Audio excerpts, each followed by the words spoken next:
We are now going into the next tiebreaker for Group E. So this is Legifed versus Pyman fighting on Forge. And we've already seen Ptar take on Pyman and win him in a rather extended game on sticks. So if Pyman has to win this to stay in the running at all, if Pyman loses Legifed, it's all going to come down to the last game between Ptar and Legifed.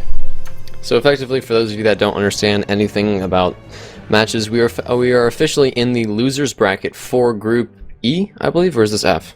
It's the tiebreakers of Group E.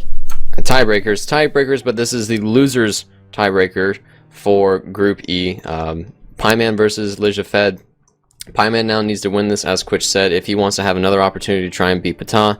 Legifed, if he beats Pyman, will be going up against Pata, as Quitch just said. So we will be getting in momentarily. GG's still haven't been called out, which is kind of always BM, but we will find out momentarily.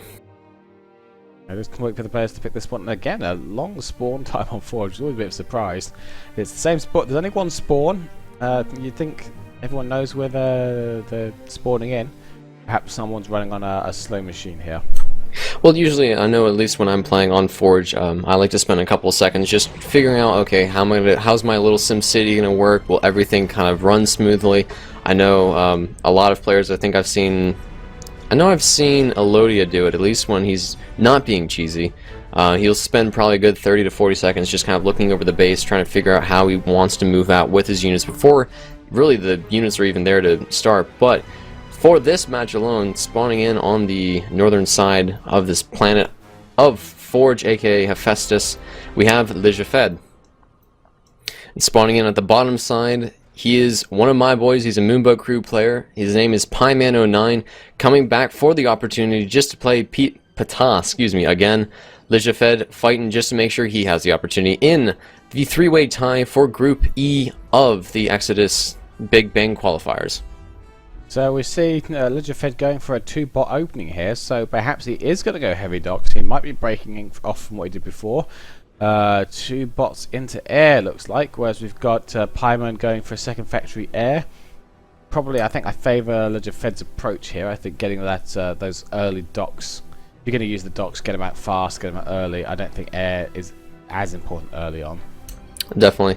If he is going to be going for this, then I think Pyman's actually going to be sort of in the good, because he can just build this Firefly out and then get a bomber out, and then, you know, this early docks pressure that he will be seeing is effectively going to be just bombed all to hell. So we'll see exactly how that plays out. This Fabricator, though, starting to get the expansion. He's probably going to lose it, so he needs to get it out of dodge before he loses it. But Legifed.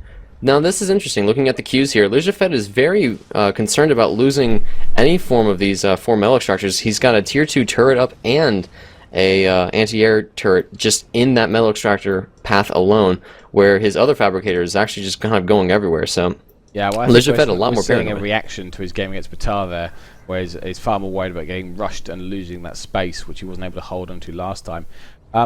Hyman, though, being a little slow there, getting his Firefly off, is only just flying out of the base now, and rather than going bombers, in actual fact, he's going all hummingbirds, and then moving into. So I'm not sure, was he worried about getting dropped on, perhaps? But yeah, very, very defensive move. But now he's moving into a more traditional vehicle build, and we see. I don't see another factory queued up for Legifed yet, so I'm not quite sure what the future holds for him.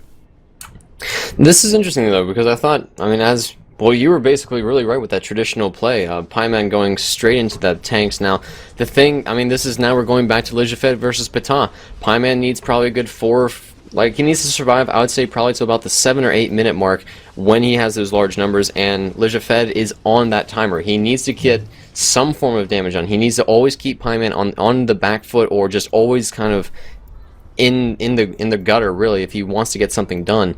Pyman, though, I like this decision to. Never mind, he's actually going to just build another. I thought he was going to move his commander out to these 4 metal extractors and then just kind of leave the commander there. I personally would have been a really big fan of that, just because it secures those, and especially for a commander that is going for the slow push tank, really valuable. Well, Legifed taking an eco lead here.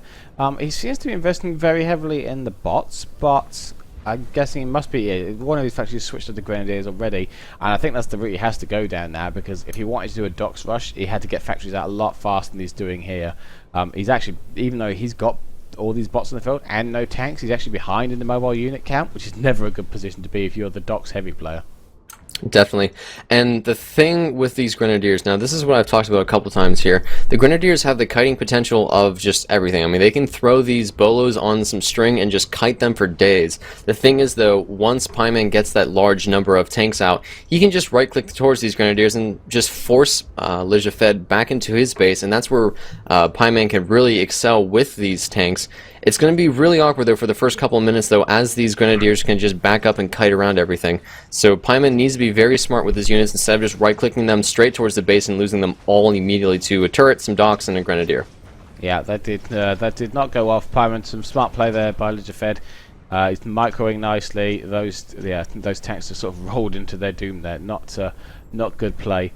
But Pieman's still got a unit advantage though, and Lijafed really has to start, I don't know, spending hard. He seems to be he's way behind. Spend more money. And going for another air factory, in fact, which I think is a bit of a mistake, because with a vehicle heavy play on Forge and the short distances between the bases, it's quite easy to stick a bit of anti-air in there. I don't think as heavy an air presence as Lijafed is going for is going to prove to be that helpful. Definitely. I would see maybe the double air factory on maybe a map like Duat or Berg would definitely be a lot more powerful, but I think the biggest thing is this is just him trying to respect this air micro that Pieman has right now. This one bomber's going to die off, but oh, that fabricator. That was beautiful. Oh, and look how much it's like. Was it 10% health? 10% health. That was some beast level micro going on right there, getting that fabric to survive, and it just goes straight back to making that bot factory. He doesn't care. Planes? Pfft. You mean pieces of paper with wings? That come. Now this is actually kind of interesting here. Neither player, and I've seen this I think on the last one with Pata versus Lijafed, neither player went for this 6 metal extractor island here. I mean, I've seen it quite a few times with Mythic Micro and Mythic Micro, Kiesel, Elodia a couple times. A lot of the higher up players really love to just fly a Pelican over there and just get a Fabricator and just capture that and secure it really well, yeah, so their opponent just can't have it. A key part of Forge, and I agree with you. I'm really surprised to see no one's got a presence over there. I mean, you've got all this air. You have all this air, so I just fly an air fab over there. Anything to get some kind of presence in that area. It's such a huge amount of metal in such a small space, and it's so easy to defend as well with that tiny causeway approach. Definitely. This map, though, very quickly, if you look just kind of the planet itself getting split down, right down the middle, really. I want to say Lijafed has the better advantage of actually getting that 6 extra metal extractor, so Pieman definitely needs to start kind of picking and choosing his battles. He needs to find a way to counter these Grenadiers. I would like to see him maybe get out a bomber or two, but at this point, I don't think it's the best choice. He needs to find another way to try and counter these Grenadiers instead of just mass tanks. Maybe get some docks out to just bait the Grenadier shots so the tanks can actually get close enough. I think he's suffering just as much from the economy of Lijafed expanding so rapidly, and Lijafed finally starting to spend that economy. I expect in terms of metal investment the size of army, they're probably not as far apart as they look, but you just look at the number of factories and fabrics, Lijafed is doing so much better, and you're right, the kiting from the Grenadiers really paying off for him, and Pieman needs to take his tanks, he's got to critical mass them and force the Grenadiers to fight, because as long as they can just keep dancing around the edges and Pieman advances in such tiny numbers, then Pieman's going to keep, Lijafed's going to keep getting these great wins. Now this is interesting. I just noticed this. Pieman hasn't even run a single anti-air. He hasn't had his factories queued up for any anti-air. So if Lijafed decided to just go into some air sort of strategy, Pieman's gonna be in some serious trouble. There's only one anti-air. There's only one air factory out of Pieman, and I mean this air is definitely getting a little out of control here for Lijafed. Pieman needs to find something, and this is actually kind of surprising. I'm very surprised that these tanks did manage to get into the back line of Lijafed's base, and as long as they stay alive long enough, they might get a factory or two, and maybe, personally, I would love to see him try and go for some of that energy. That would be more valuable than I think the metal extractors that Lijafed does have. Oh, I did. I think Lijafed's got this floating on the energy. He's running quite tight on the metal, so get some of that. Really, that's just like Lijafed letting those tanks get through them. I mean, they're so slow. There's really no excuse when you've got a mobile bot force. There's really no excuse for allowing some tank raiders to get around the back of your base. But even with that, Legifed's still running ahead here in terms of eco. We're still looking at the back foot though, and it's because Grenadiers can't really choose where they fight. The tanks just stomp on through, and the Grenadiers have to come to them to fight them off. And the tanks just continue rolling in. And we see now the 4 mechs location for Legifed starting to fall. But it just doesn't seem to be quite enough. Legifed's got troops all over the place. The island, excuse me, now being taken for Legifed. I think maybe boombots, like a boombot Dox mix would be the correct counter, but I mean, Pieman obviously going with these heavy tanks. He's even getting some Dox out of his own, but it's just not going to be enough. The commanders actually meeting, which I wasn't really expecting to see, meeting sort of in the middle of the map here. Really bizarre to see. I would think Legifed could just kind of use his economy to just kind of flex his muscles, walk in and start kind of killing off Pieman's everything. But I guess he just wanted to take the kill. I think that's all he's doing now. He's advancing the commander forward, and he's basically daring Pieman to come at him, and he knows that Pieman can't. Legifed's just got more troops there, and that's forcing Pieman out of the centre and into a more defensive position, and it's just taking more and more metal for Legifed, who is, again, not spending it as well as he should do. He needs to get more fabbers into building his factories. He's trying to build them up quickly, but he just doesn't have enough fabbers on the job. Pieman, though, starting to stockpile some boombots, maybe going to look for some kind of cheeky boombot snipe. With all these units converging on him, I don't think he's going to really have the chance, especially with the Dox being exactly where they need to be, which is right next to the commander now. This air army is going to actually, for the first time I think since the game started, this air army is going to start trading out with the air army. Going to get the bomb. No, the bomber's going to stay alive, so now Legifed in a very commanding position.